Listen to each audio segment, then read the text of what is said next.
So Rona, welcome, and thank you so much for joining us. Thank you. Thank you all. Welcome.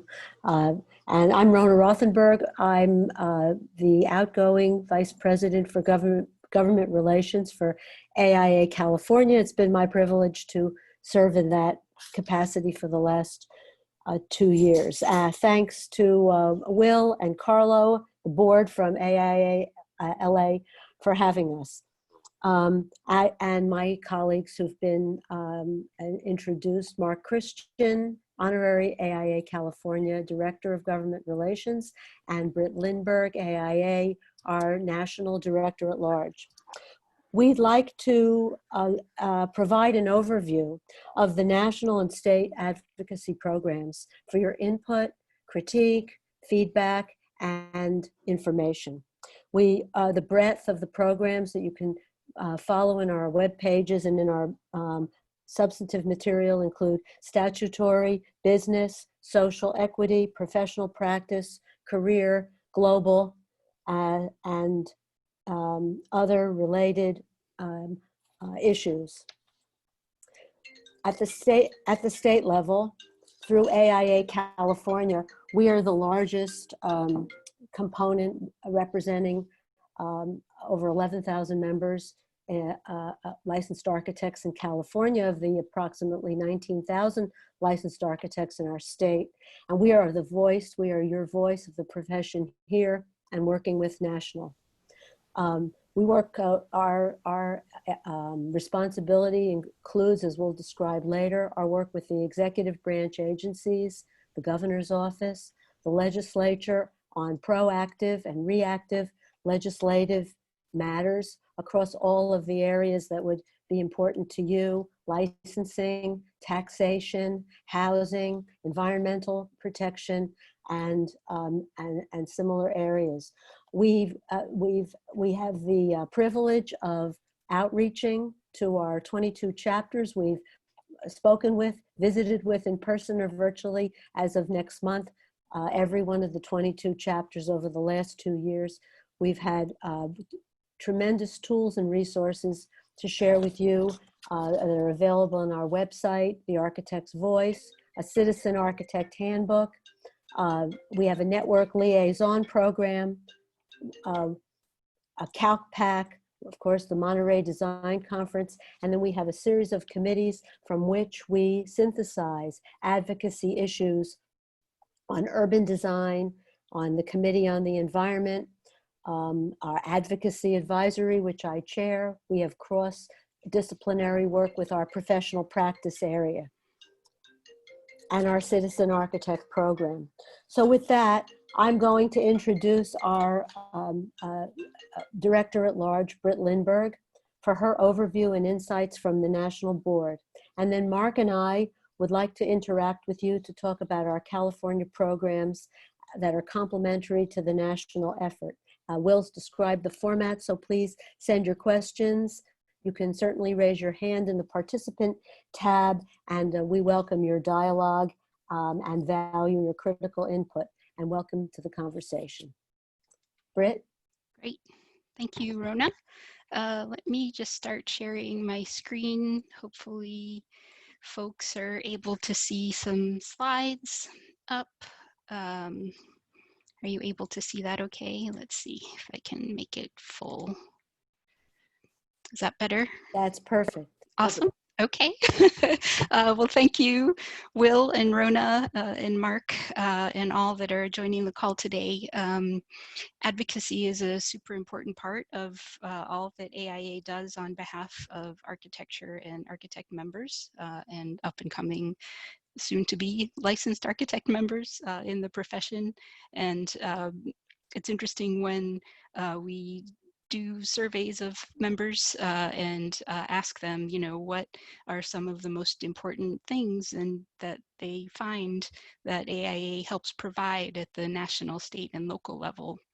One of the top things that always comes back around state level AIA services is the importance of advocacy and legislative advocacy on behalf of the profession throughout the state. So all AIA California members are super fortunate to have Rona and Mark leading that charge in California. They're very knowledgeable resources, and you'll hear a lot of details from Mark soon in this presentation, specifically around what's happening in California that's impacting architectural practice for all of us here. So for those that may not know me, just super quickly, I'm Britt Lindberg. I'm an architect at Gensler in San Jose, California. I'm serving my first of a 3-year term as an AIA National Board at-large director. And I was the 2018 AIA California past president and AIA Silicon Valley 2014 past president. So very involved in AIA just because I find it so valuable to meet and network with and connect with members throughout the state and nation and try to contribute back to the profession and to society in ways larger than I'm able to do through architectural projects in everyday work. So thank you to all who are joining. One just quick advocacy. As Rona mentioned, it's really nonpartisan, values-based efforts that happen where we speak with legislators and elected leaders, really promoting laws and services that impact architectural practice and the way that we build our equitable communities and work on our projects throughout all of our everyday work. So it's really about issues-based advocacy, and it's not meant to align with one party or another. And so that's very important at the core of advocacy, and I'm sure Mark and Rona will be able to talk about that more as well. So national level, there's the Government Advocacy Committee that really oversees all of the national advocacy work. The chair of that committee is Tim Hawk. He's an at-large director on the national board. Super great resource. And Sarah Dodge, who's on staff at AIA National, is another key contact at AIA National to be aware of as well. And you'll occasionally receive emails from them around national advocacy issues, call for action emails, email your legislator now on this urgent topic where we're seeking your help. So please be familiar with their names, and if you ever have questions, please don't be shy reaching out to them. I know we have Ann Law on the call with us here this evening as well. She's another key national AIA staff legislative person to know and not be shy reaching out to when you have questions. Some resources at the national level super quickly. You can always get updates on the AIA website. There's e-newsletters that go out every other week. AIA Architect, if you're not receiving those, please reach out to your AIA executive staff leaders in AIA Los Angeles and see how you can make sure to be receiving those emails. There's Citizen Architect Handbook, as Rona had mentioned. There's a Political Action Committee funding source where we can actually take contributions and put that towards specific issues as the need arises. There's also annual conferences put on nationally where members are able to connect with each other and learn about what's happening on an advocacy level, learn from each other, learn some best practices, case studies around what issues is one state facing that maybe another state is soon to be facing, and how can we learn from each other to be more informed and lobby effectively to improve the profession moving forward. So oops, let's see.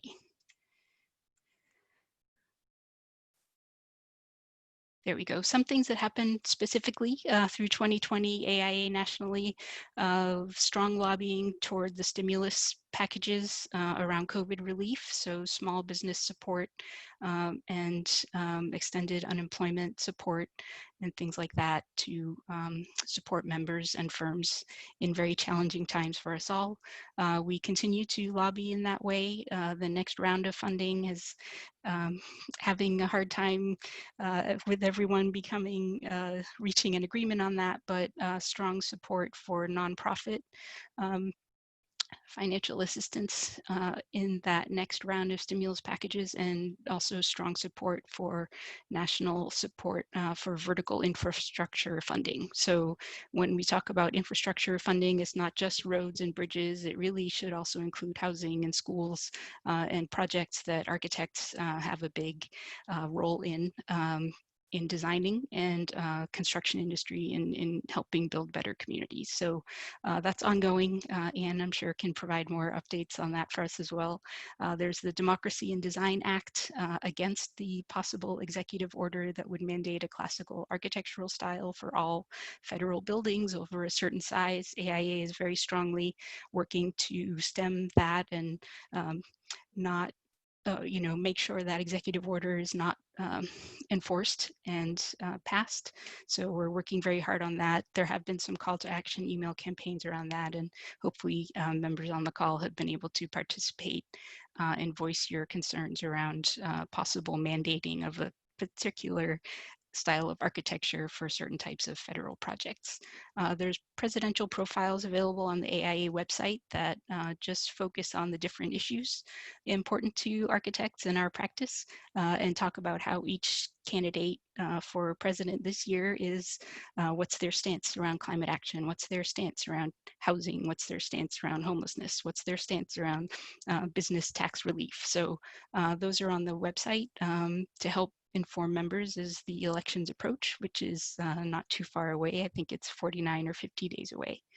We've also launched for the first time ever an AIA policy platform that's focused around 3 sort of key issues where members can use this as a base for lobbying national, state, and local level in terms of shaping the policy and laws of the next generation of leaders that will be elected and coming into service. So just super high level, prioritizing job creation, leveraging private investment, adopting business-friendly tax policies, some of the key issues that this platform covers, and it's available on the national website as well to download, and I can post the link in the chat as soon as I'm done with this brief overview. There's also a section about climate action and how important that is. So tax incentives, tax policies that will support better energy use, transitioning to near net zero energy or all electric buildings, transitioning to zero carbon practices. These are types of things that we lobby very strongly for at the national level. The Architects platform also talks about the importance of healthy, equitable communities. So investing in housing and infrastructure, public places, and resilient communities, something that we all know is super important now and always, not only as we face wildfires here in the West, but also disasters, hurricanes, floods, all sorts of weather events all over. So what's next in 2021? The Architects platform will be really strongly shared with the local state components for lobbying locally to impact policy around these important issues facing architects everywhere.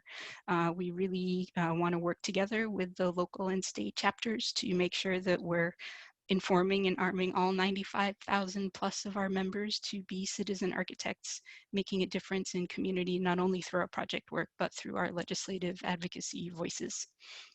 So I think with that, I'll just hand it over to Mark Christian to focus more on what's happening throughout California. But hopefully this is kind of an overview of many things that happen on members' behalf at the national level. Thank you, Britt. And if we're going to try the old dog new tricks, if I can, there we go, share screen. I apologize, everyone, if this takes me a second.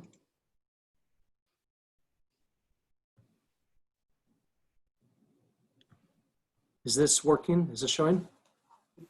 Perfect. Yes. Okay. Thank you. Perfect. Good, good, good. So first time doing this over the Zoom, so thank you for your patience. Hi, everyone. Mark Christian, Director of Government Relations with AIA California, position I've held for a little bit over 21 years now. Advocacy, as Britt mentioned, with national and certainly all levels of AIA, advocacy is one of the key components of AIA California. In fact, AIA California relocated from San Francisco to Sacramento in 1981, as I like to say, not because of the weather, not because of the skyline, not because of our respective iconic bridges. They made the change because this is where the state capitol is. And it's in this building where 120 of the finest people in California are elected to serve in the California state legislature, where they vote on bills that impact you. For example, the Architects Practice Act.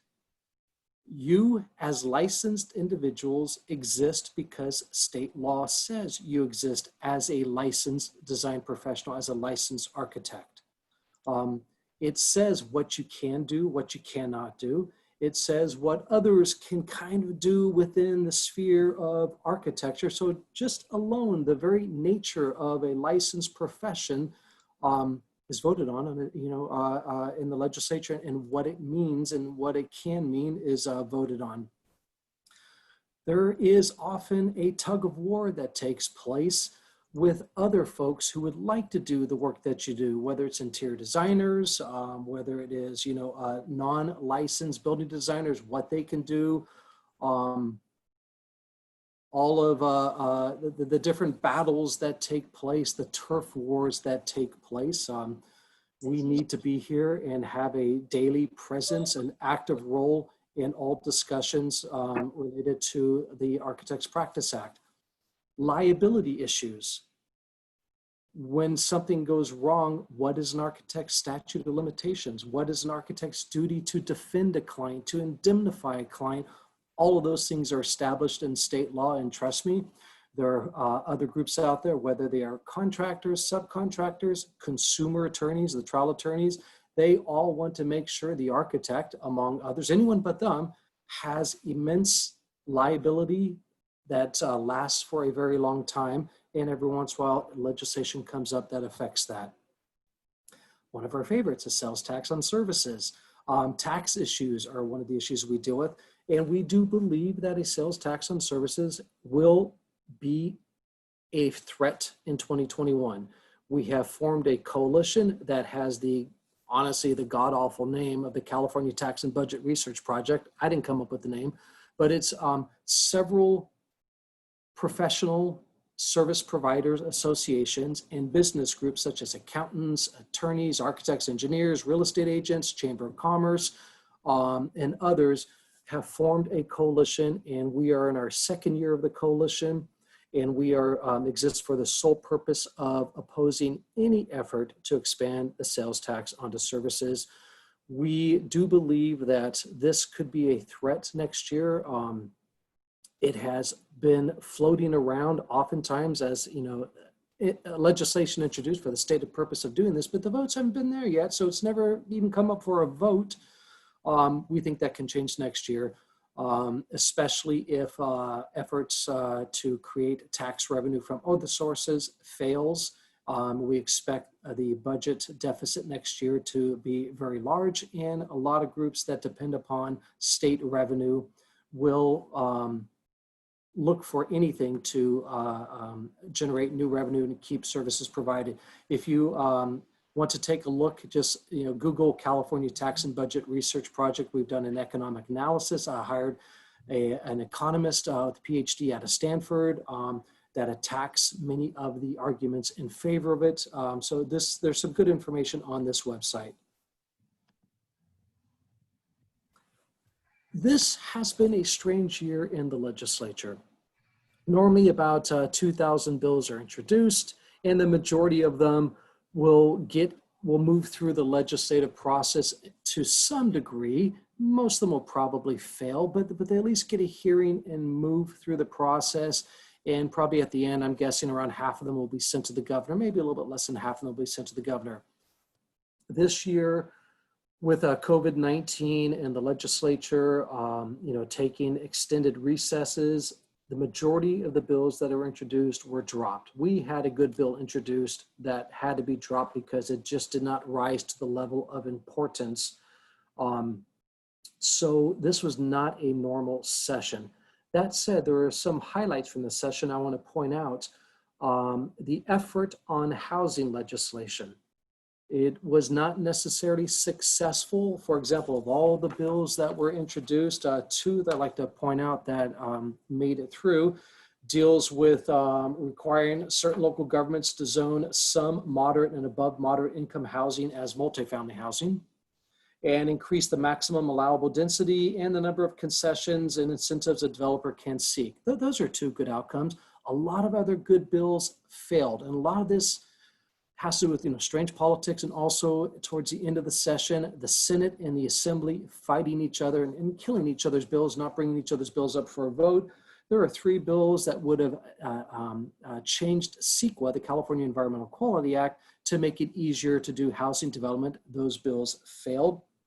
To allow housing development in some situations on commercially zoned land, to allow housing on land that's zoned for retail, to allow idle commercial shopping centers to be repurposed for housing. Those and several other pretty significant housing bills failed. Expect that to come up next year. I'll talk about it a bit in the next slide.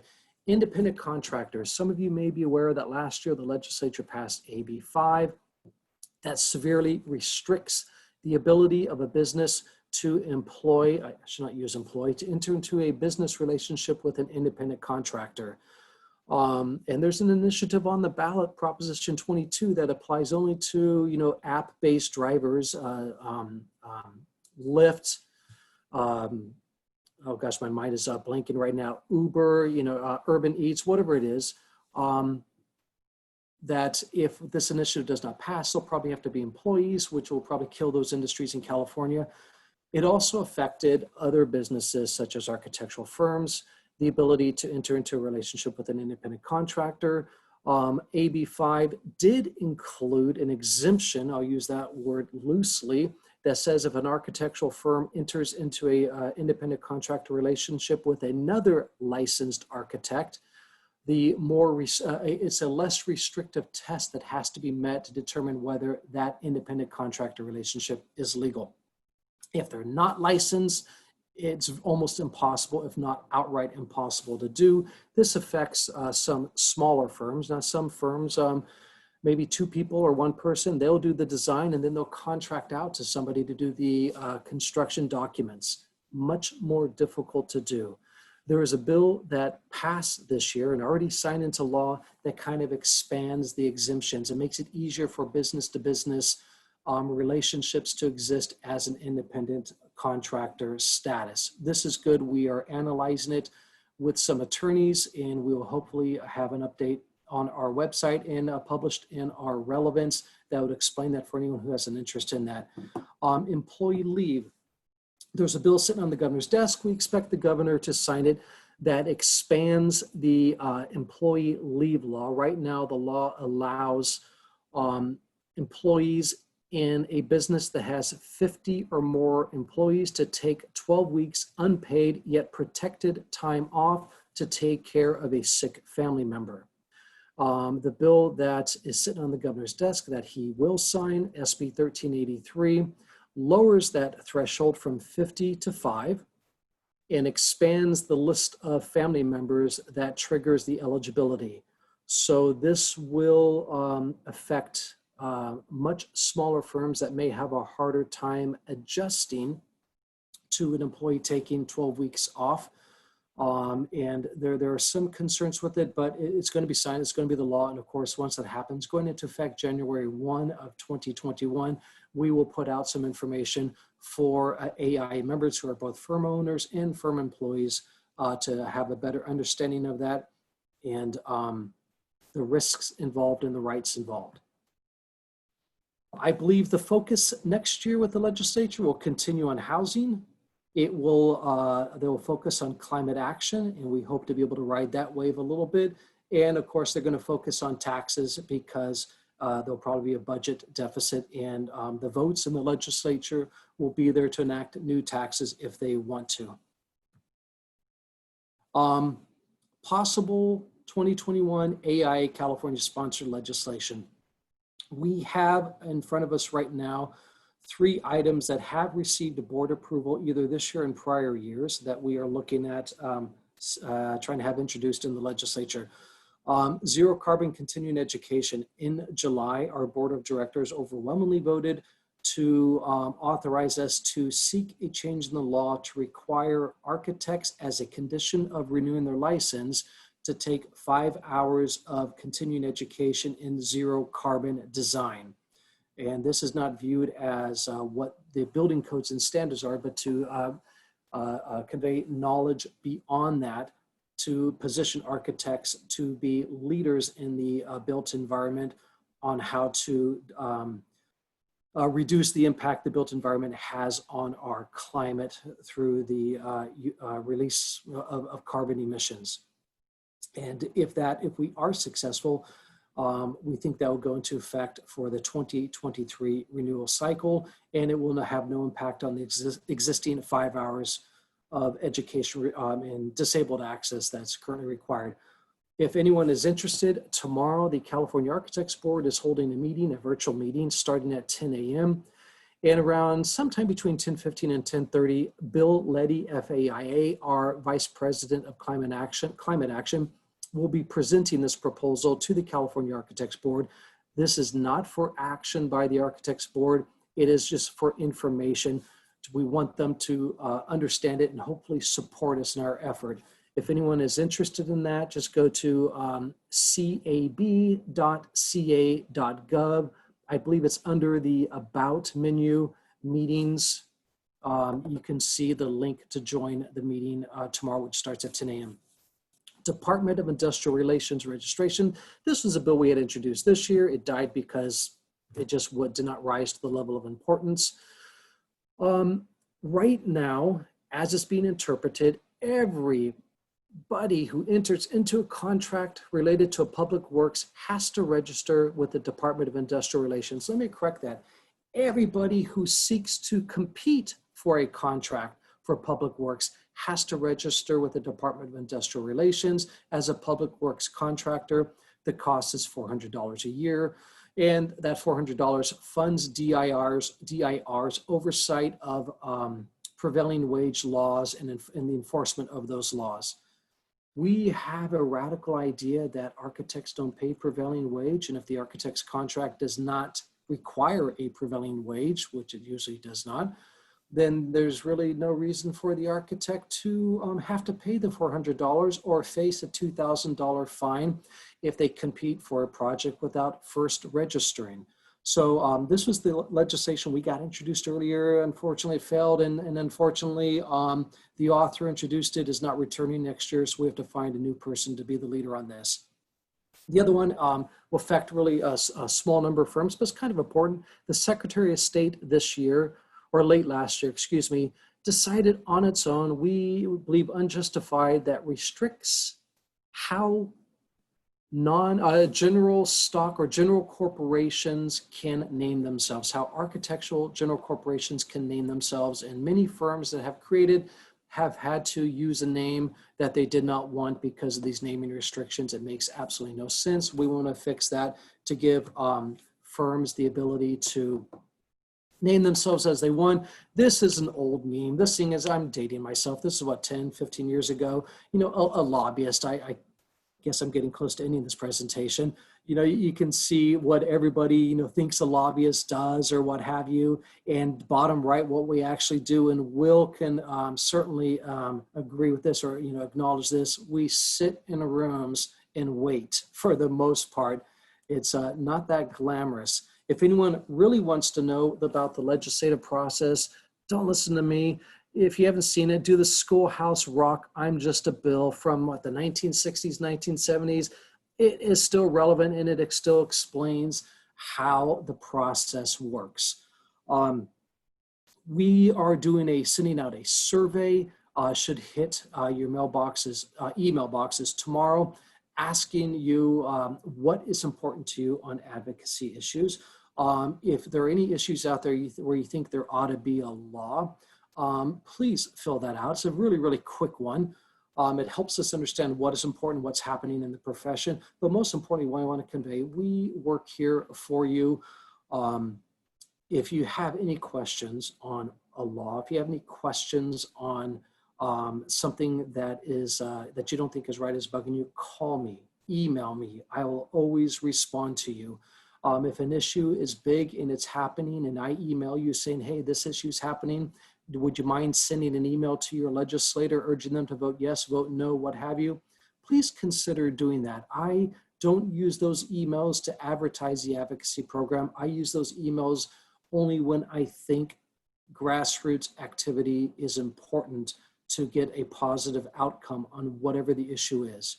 So thank you. And I think Will's going to talk about some of the activities at AI Los Angeles. And afterwards, if you have any questions, happy to answer them. Thank you, Mark. And I forgot all about the Schoolhouse Rock animation. That was a lot of fun. Maybe subliminally that inspired me to have this career I have with AIA Los Angeles. Thank you, Rona, and Britt as well. Just to kind of clarify for anyone that's on the call, typically when AIA National endorses something as a de facto collaborative spirit, AIA California and AIA Los Angeles endorse the same. Similarly, when AIA California endorses something, AIA Los Angeles in spirit endorses it as well.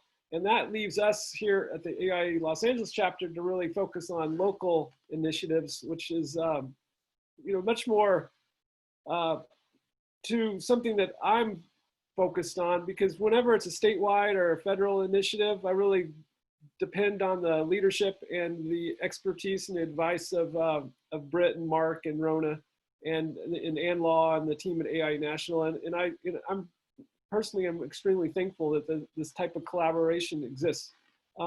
Before we move into the Q&A, I just want to cue everybody up that we have here in Los Angeles our annual Legislative Day at City Hall event, which will be, for this year, we're aiming for November 12th. And encourage your participation. We'll be sharing outreach, communication outreach, and an update on that process. Essentially, through our board of directors, we endorse an advocacy platform every year. And then that platform is something that we use as an opportunity then to engage with our local city council members. We also meet with department heads from all the, the general managers of all the various city departments. We often interact with LA County and the supervisors and all of their large departments as well. And then we most often will include some of that effort with LAUSD or Metro or some of the other bigger public agencies that are locally connected to the LA region. One thing that we are keeping an early eye on is Measure J, which will be on the countywide ballot. And Measure J, our newly launched Justice, Equity, Diversity, Inclusion Committee will be organizing a roundtable on Measure J, which will be on September 30th. And I included the link to, that's free with our advanced RSVP. We encourage you to be a part of that. And then with Legislative Day, we will announce our advocacy platform soon. And if you want to help us shape that, then reach out to me, will@aialosangeles.org. I put my email in the chat. Many of you on the call already know me pretty well. And one thing that I always need, because I'm not a practicing architect, I have an MFA from a Art Center College of Design, and I really rely on you as the architect, as the designer, as the AIA member to come to me and to let me know what you're passionate about. If I don't hear from you, then then I'll be working on something that's that some other architect is asking me to work on.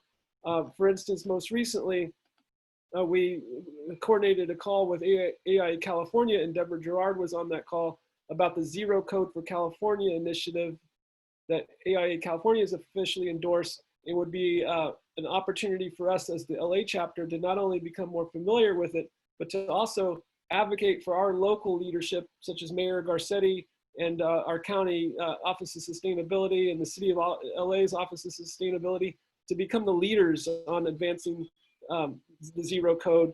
Many other municipalities, as you know, have implemented REACH codes that go beyond Title 24. And we are really looking for that type of leadership here in Los Angeles. And so I welcome that. We also have a host of issues related to affordable housing and the streamlining of housing production in general. here in Los Angeles. And as all of you know, that's probably one of the most urgent things that we could do collectively as the Los Angeles chapter. And we're supported with AIA California's Housing Congress. So there's opportunities for you to get involved in all of this. And I also realize that you're probably rather busy right now, scrambling to the new uncertainty that we're living through on a daily basis. But with that, you know, I'm really here to help all of you have questions and interact with all the interfaces of AIA. When you're an AIA member, you're a member of all of the chapters, I mean, of all the organizations, of all the components. And so it's something that we need to do a better job, or at least I do, need to do a better job of connecting you as the LA member to all the resources available at both AIA California and AIA National in DC. And if you've never been to AIA National in DC, highly recommend you take a visit when it's safe to do so. And similarly, I'm excited, I haven't been yet, but AIA California has a new office. So I think once they're ready to invite us all, we can make a trip to Sacramento. I'll drive the school bus up there. Or maybe I'll take the high-speed rail if it ever gets built. But with that, I think Richard Hoffmeister has one of the first questions. So Richard, we're inviting everybody to sort of participate, to share your question. I think Mark will have some deep insight into this. So are you there, Richard? I invite you to unmute yourself and to welcome, Richard. Okay. Thank you. Microphone working? Okay. Thanks, Will, and thanks for the invitation. I'm basically one of the practitioners you mentioned in your spiel, formerly from the Los Angeles area, but due to COVID and other events, we migrated to Lodi, California, and so I'm closer now to Mark and the Sacramento activities. But it's been an interesting time for sure. In that, I've been sort of pivoting to working with smaller cities that have been ravaged by fires, or city of Santa Rosa, Calistoga, for example, looking at ADU solutions and affordable housing projects. So we've done our research on most of the legislation that's been passed or is being proposed. So my question really was for Mark, I guess. Maybe you were in one of those people in the room listening, as you said. And I just wanted to hear from your perspective, as an architect representative, what the heck happened with SB 1120? And I'm sorry, I do not have my records right now and look. Okay. So I'll just say it's the other question I had was sort of basically for all of you, I guess, is when you look at any specific effort or legislation or practice issue, what is there like a grassroots interconnect or I guess like a relationship that's formed with like a organization, for example, like California YIMBY, the Yes in My Backyard, and people that are we're all working toward the same goal. I wasn't sure, I really appreciate what you do, Mark, and thank you for that explanation of what you're up to. It's all really on point. I'll follow up with you with a couple of specific ideas or suggestions, but I guess I just wanted to hear, I heard SB 1120, which for people who don't understand, would allow a single family residence to basically subdivide into a 2-family lot, which would then allow a junior ADU and an ADU under California law, which would more or less solve our housing problem with in situ properties versus greenfield development or suburban expansion or expensive unit cost.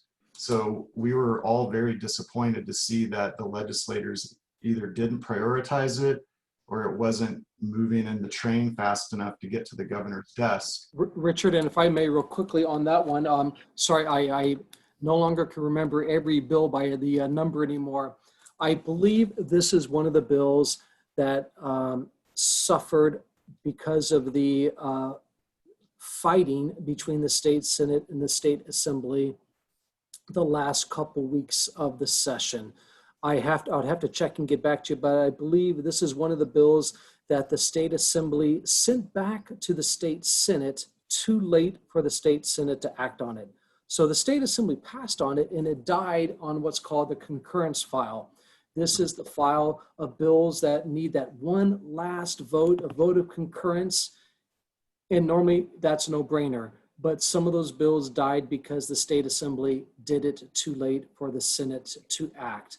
In many ways, inexcusable. Perhaps were there other more nefarious lobbyists at work trying to drag and chain it down? Because I just from where we're sitting, the need for it, especially with the current fires that are happening, is exponentially going to explode, even worse than it was between last year to this year. Could I just take a shot at that, Richard, before Mark responds to your other question of, how do we partner? Issues can be moved through a number of different ways. Like Mark described, members like you, Rick Abramson, Carrie Bernstein, and others, they have a practice issue or an issue that has local or civic importance. They bring it to us, and we look for the right way to vet it through our committees to take it up to our board, whether it's going to become a bill that we sponsor or it's a position we take on a bill, or I was going to mention the citizen architect. So I'm a city planning commissioner in a small city, and I'm working with our code group on the REACH code, and we're working on the ADUs in our local city because the cities will have their own ordinances, and sometimes you can enact that at the local level. If you're sitting on a city planning board, or if you're a member who's interested, if you're a member of the public, you can't always meet with city staff, but you can go to a board meeting, you can meet with a board member, if our local AIA chapter is interested. So a REACH code came to one of the question came to one of the cities or counties. We asked our local AIA chapter, well, is this something you want to support? They said no. An issue came up with San Francisco Planning Department. We asked them, well, is this something you'd like to have a voice on? They said, well, could you take it back to your board first? And when in my city, I'm working with the staff on the REACH code, but I have experts in our AIA code committee who have that background. And when it finally comes to the city council, and if our local AIA chapter is interested, they'll show up and then they can make a public comment. So I think to your point, bring the issue up and then we'll see if we have a resource. You have some chapters in the Central Valley. You have an excellent large chapter, your Central Valley in Sacramento. Mark met with Sierra, the Sierra chapter in Modesto. We went all the way down to Fresno. It's a bit of a drive when you're trying to get out of the Bay Area. This is before COVID. I think it took me like 2 hours just to get to Modesto. And then we flew low all the way to Fresno, and we talked to the San Joaquin. So in your Central Valley, you have some Paul Halajian and others who are very engaged. Bring the issue forward and we'll see what resources, and that's how we can participate both as your board members and as citizen architects in the local jurisdiction. So Mark, I'll leave. Right. I think that's a great way to do it. I think the approach is right. I guess since I'm sort of relocated to a new community, which is San Joaquin County, I'm still getting to know the landscape and just being really quiet. I mean, the only person I've talked with is the new city of Lodi planning director. But I totally understand your point. I guess I thought tracking California YIMBY and understanding the issues on the ground, I thought that something like SB 1120 would have been passed. And Richard, on that, I will posted a link to an LA Times article on that. And yes, it's just, you ask if there were any groups out there that may have killed it. No, this bill was authored by Tony Atkins, the leader of the state Senate. Tony Atkins from San Diego. Yeah. This was a part of the Senate Democrats' package of bills, housing bills.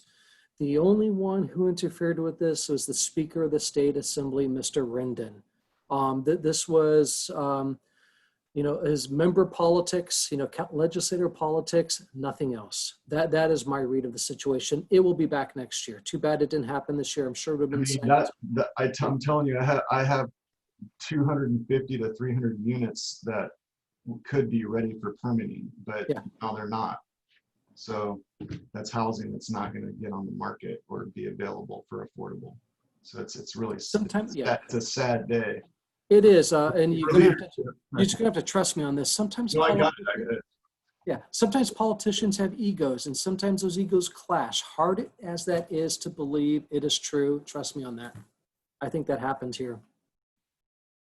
Well, thank you, Richard. And you've been quite active with the AIA chapter, so happy that you're still involved with here. Anyone else on the call have questions for Mark or Rona or Britt? I have plenty, but I don't want to spend all of everyone else's time.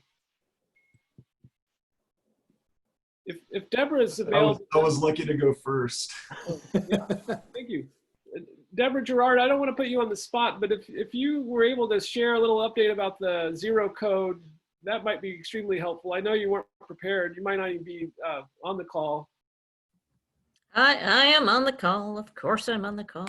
Welcome.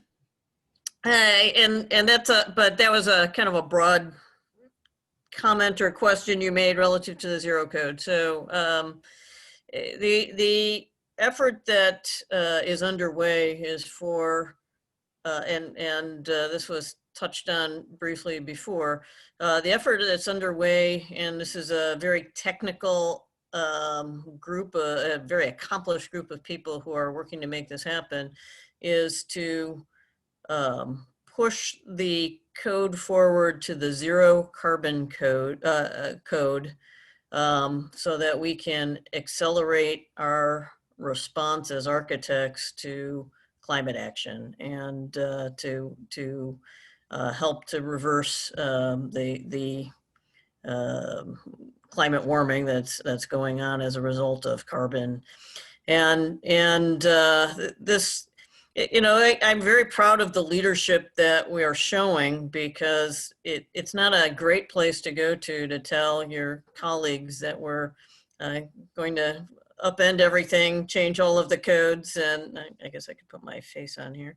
And, you know, it gives the impression that it will make it more difficult for everyone to practice. But really what it is it's that we need to exhibit leadership as architects and be willing to do things that are a little more challenging.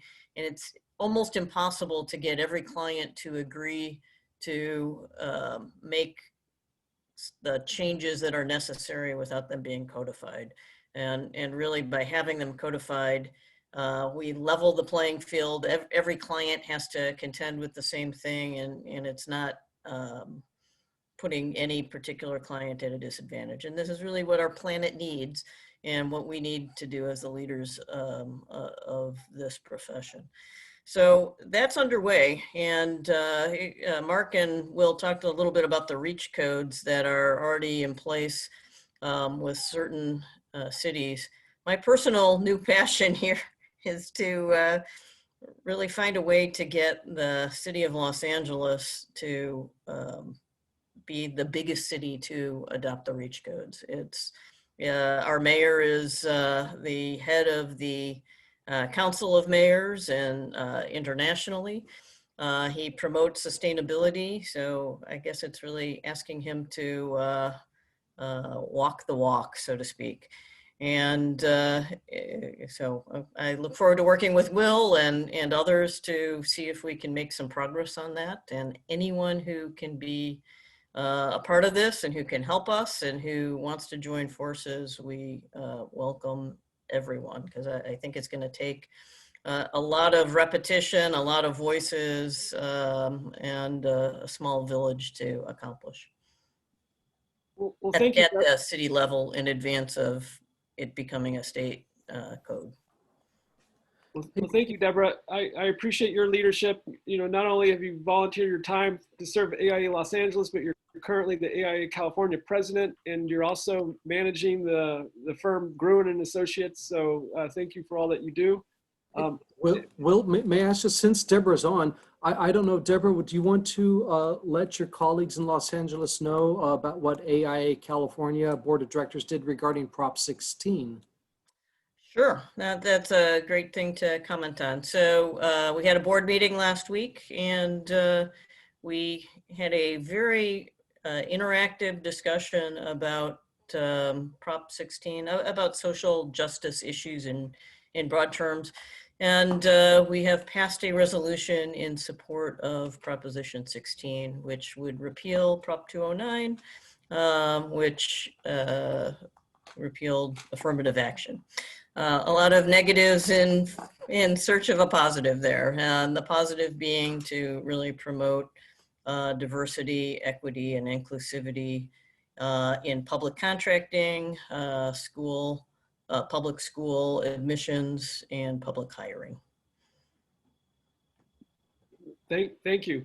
And if anyone's curious about my mood lighting, I have the tragedy of a sunset where the fires and the smoke have really created this. So, I mean, thank you all for. Feed on Deborah too. So yeah, I've got the same thing going here. It's a Los Angeles thing. Yeah, pretty much. But I want to be respectful for everyone's time. We'll try to end this program right at 6, but I just want to give everyone a final moment. If you have any additional questions, I'm always available, so please reach out to me. But for anyone else on the call, if you have any final thoughts.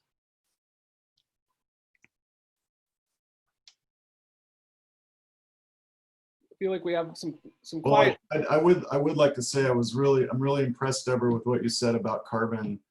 I'm really glad to hear that you guys are working on that. I thought that would be forgotten or just overlooked and amongst everything else that's happening in the world right now. So thank you for that.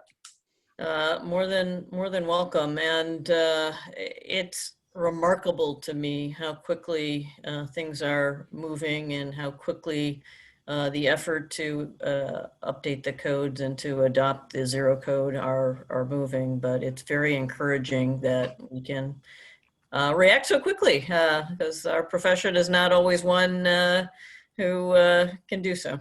I applaud that. One of the last social events I did before COVID-19 was at ZGF, and it was a carbon conference with some of the top scientists, and it was shocking for me as a professional to learn that there really aren't any passive solutions.